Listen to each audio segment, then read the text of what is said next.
मैं तो यहाँ पर बैठे हुए कार्यकर्ताओं से बहुत ही कनिष्ठ कार्य करता हूँ। यहाँ पर आदरणीय ठाकुर जोधाराम जी बैठे हुए 1972 में चुनाव लड़े थे। तो आज मैं यहाँ पर अपने आप को बहुत छोटा कार्यकर्ता के रूप में अनुभव करता हूँ। मेरे को स्वागत के लिए आपको खड़ा किया, एक अनुभव मैं आपको सुनाता हूँ।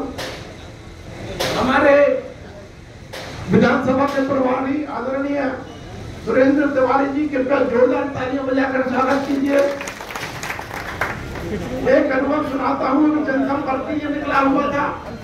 रात में 11:15 बजे गांव के पूरे कार्यकर्ता ग्राम वासियों के साथ में हमारा इंतजार कर रहे थे, ढोल ढमा के साथ में। तो मन में एक विचार आया, ये जो कार्यकर्ता खड़े हैं, ये जो ग्रामवासी खड़े हैं, नरेंद्र पटेल किसी गलत फहमी में मत रहना। ये कार्यकर्ता और ग्रामवासी नरेंद्र शिवाजी पटेल के लिए नहीं खड़े, ये भारतीय जनता पार्टी के लिए खड़े हैं। ये जो भारतीय जनता पार्टी की ताकत है। आज जो यहाँ पर कार्यकर्ता इतने दिख रहे हैं कि पंडाल भी छोटा पड़ गया, हाल भी छोटा पड़ गया, बाहर भी जगह कम पड़ गई, रोड तक पे कार्यकर्ता खड़े हैं। ये कार्यकर्ताओं की ताकत भारतीय जनता पार्टी की ताकत है। पंडित दीनदयाल उपाध्याय ने जिस वृक्ष को लगाया था, उसको जो वट वृक्ष बना है, जो हमारे पूर्वजों ने अर्थात भारतीय जनता पार्टी के पूर्वजों ने जो वृक्ष लगाया है, वो आज वट वृक्ष के रूप में फला फूला है। वो वट वृक्ष आज मुझे यहाँ कार्यकर्ताओं के रूप में दिख रहा है। आप सबका हार्दिक अभिनंदन करता हूँ, स्वागत करता हूँ। एक बात आप ध्यान रखना, नरेंद्र शिवाजी पटेल चुनाव नहीं लड़ रहा। कल भगवत गीता पर बोलते बोलते मेरे को ध्यान आया कि हो सकता है जो नरेंद्र राग द्वेष एक मनुष्य के स्वाभाविक गुण है, राग द्वेष में हो सकता है जिन्हें मुझसे राग होगा, मुझसे प्रेम होगा, वो तो निश्चित रूप से भारतीय जनता पार्टी को वोट देंगे, ऐसा मेरा भरोसा। लेकिन जिनसे मुझे कुछ बुराई है, जिन लोगों को मुझसे ईर्ष्या द्वेष है, उन लोगों से भी मैं एक प्रार्थना करना चाहता हूँ। नरेंद्र पटेल से बुराई हो, मुझमें 100 जूते लगा लेना, और जितना मेरी निंदा कर सकते हो कर लेना, लेकिन भारतीय जनता पार्टी को वोट देना मत भूलना, क्योंकि ये तुम्हारे बच्चों के भविष्य के लिए जरूरी है। ये हमारे बच्चों के भविष्य के लिए जरूरी है। अब केवल राष्ट्र में एकमात्र पार्टी ऐसी पार्टी है जो इस देश के लिए परम वैभव पर ले जाने का विचार रखती है।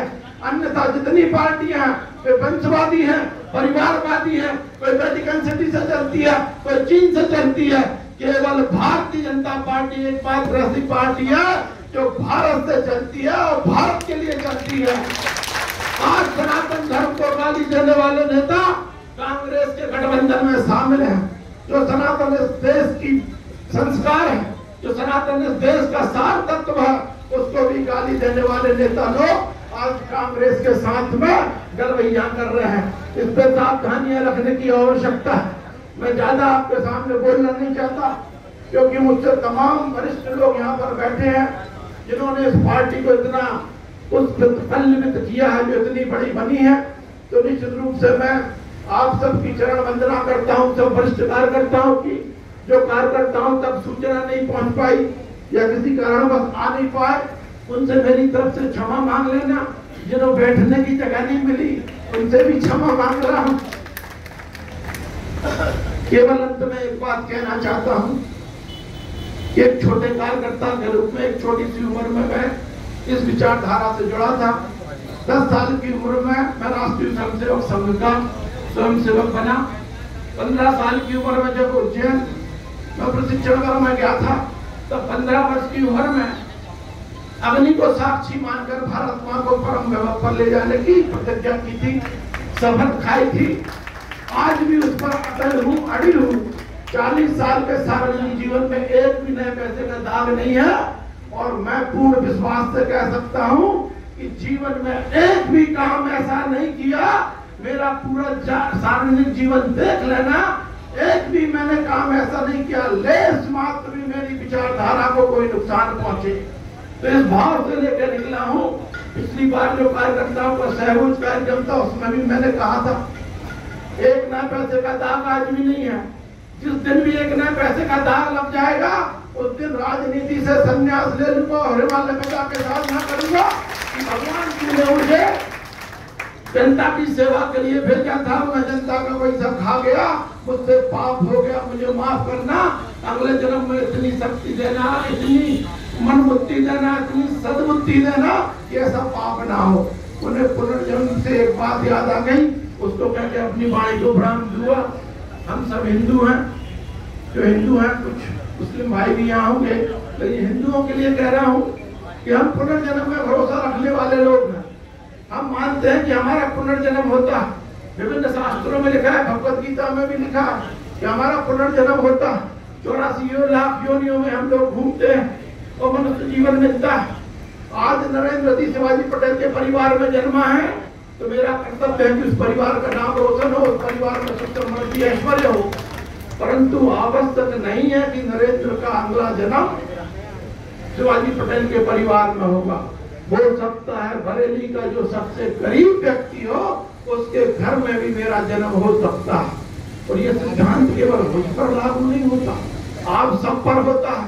तो मैं जितने भी अधिकारीगण हैं, जितने भी राजनेता हैं, जितने भी व्यापारी हैं, उनसे यही निवेदन करता हूँ, प्रवचन सुनते हो तो प्रवचनों की मानो भी, अगला जन्म कहाँ होगा ये पता नहीं है, तो हर परिवार सुखी हो इसकी चिंता करो कि भगवान जहाँ भी जन्म दे वहाँ पर हमें कोई कष्ट न करना पड़े, अभाव न सहना पड़े।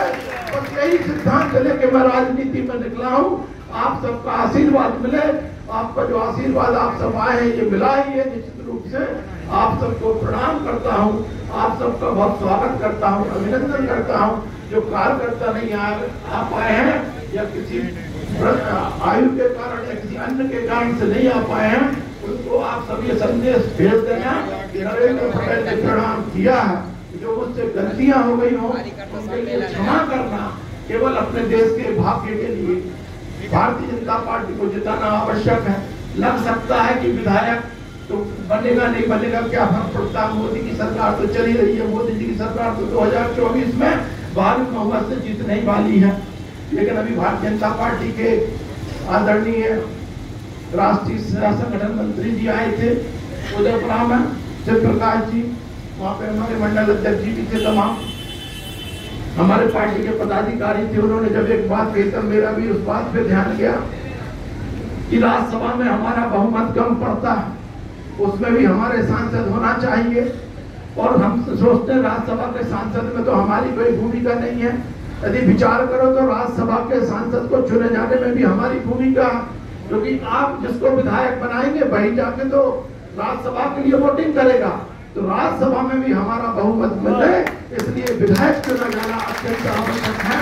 यही प्रार्थना आपसे करता हूँ कि मुझसे गलतियां हो गई उन्हें क्षमा कर देना, और मेरे कारण भारतीय जनता पार्टी को नुकसान मत पहुंचाना।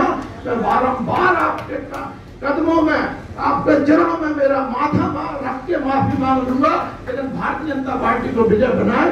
धन्यवाद। भारत माता की जय।